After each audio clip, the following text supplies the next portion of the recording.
My next guest is Christine Corelli. She's an internationally renowned keynote speaker and workshop facilitator with a no-nonsense, cut-to-the-chase approach to public speaking, training, and management consulting. She's the author of 6 business books, including my personal favorite, Wake Up and Smell the Competition. So Christine, thanks for spending some time with me today. Well, thank you for the invitation to talk with you about this very important business subject. Yes, I actually love this topic. And I actually, in my corporate job, really enjoyed trying to diffuse the angry customer because I think you'll agree with me on this. It's a talent. It's a skill that you can develop to become really good at it. Would you agree with me on that? Absolutely. And I believe that if you do encounter a difficult person, like we all do, especially in customer service, to have the state of mind, well, okay, here it comes. I am going to think of this as a challenge, and let me see if I can smooth this situation and the customer over. And it is so impactful to our bottom line, to our repeat customers. An angry customer doesn't mean a lost customer. That's what I believe. We all know that if you solve a problem effectively, you may end up with a customer for life, and they are more likely to become loyal customers. Better than that, advocates who are going to tell other customers about you and give you some free advertising, word of mouth. That's right. We always like that. And the reason I wanted to interview you is because you have a great article that you wrote on this same topic, and you cover a lot of the same things I do, but then you do a little bit deeper dive into a few areas that I don't talk about in mine. And so I kind of want to jump right to that. And one of the things you talk about in the article is to immediately display empathy with a verbal cushion. And I found that really intriguing. Educate us on what a verbal cushion is. When a customer calls and says, or walks into your place of business and says, I have a problem, a verbal cushion, a great one that you can use is always, okay, tell me what happened. The minute you hear okay, that's softening the blow. And then when they tell you about what their problem is, display empathy by saying, I'm sorry that happened to you, or there's a mistake on the invoice.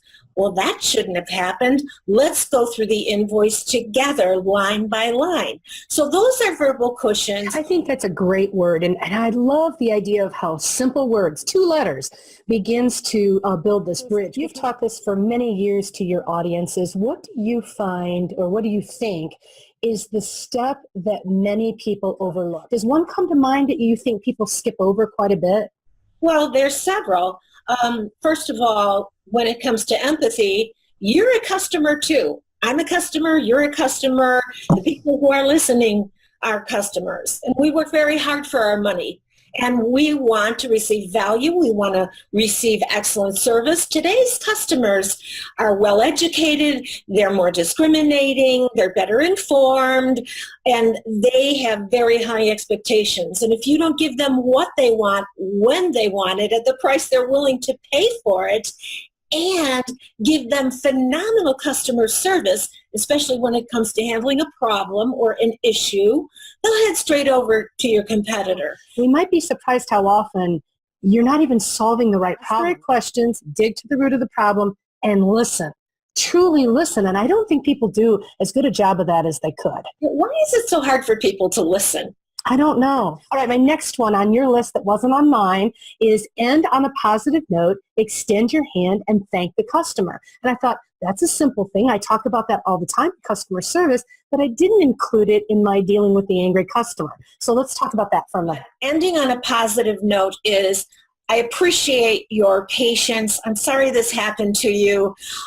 Thank you so much, and I appreciate your business, and please do come back and see us again. My name is so-and-so. If you ever have any problem whatsoever, here's my card. And of course, you extend your hand and you give them a warm thank you and shake their hand. Absolutely. All right, well, the next one on my list, we've got 2 more to go. The next one is remember the bottom line. Okay, the bottom line is, there's several points to the bottom line. And here's my strongest point. That is, we are not here, meaning your place of business or your hospital or wherever you may be gainfully employed. We are not here for the owner, the manager, the supervisor, or a paycheck. We are here for the customer. Every single person in a company has to think and act as what I refer to as a brand ambassador, because if they don't, they're going to be assassins. And I think that it's really important that if your company is frequently giving something, we better keep tracking that, because that does impact our bottom line. And if we found that at the end of a quarter, I'm making this up, we've given $10,000 of product, service, and labor out the door as apology factor, then we better be digging deeper, finding the root of that problem, like you've talked about before, and figure out how can we solve problems without dumping more money into it. And so when you talked about remember the bottom line, that's actually the direction I thought you were going with that, is that these mistakes have a cost factor to them that we cannot turn a blind eye to, because it'll catch up to us. And we both agree that people have to not only have, great customer service skills, but they also have to know the parameters by which they can decide to give them something for free. Or maybe they need to have the president of the company call them. I've actually heard of instances such as that. So, but yes, giving things away for free does cost money. So the thing that's most active, and I have a feeling you're going to ask me about this, is what I call practicing proactive complaint prevention. That was my next question. It's like you're reading my mind.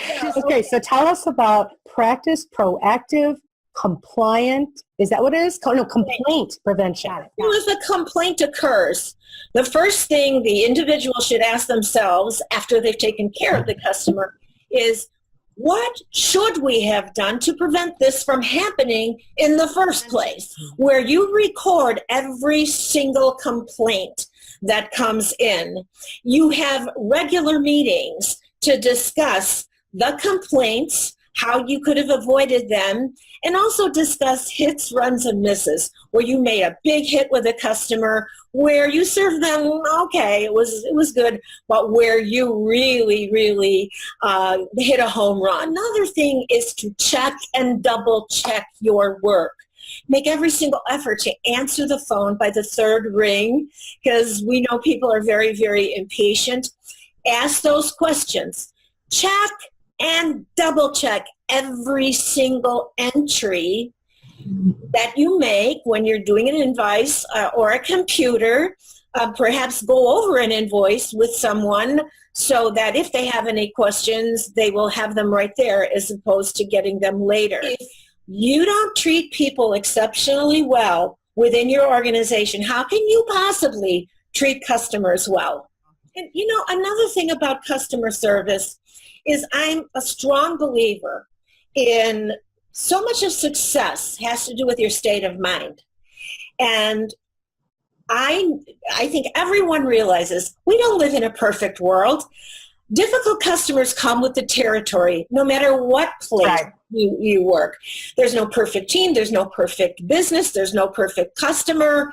And we are going to have to handle the moaners, the groaners, the nitpickers, the gripers, the snipers, and those people that are just looking for one little itty bitty thing to complain about that drive us crazy. And I have great empathy for people that their full-time job is being on those lines where they take customer complaints. I can't imagine. All right, so are you ready for your challenging last question? And it doesn't have to be about difficult people. It can be about anything.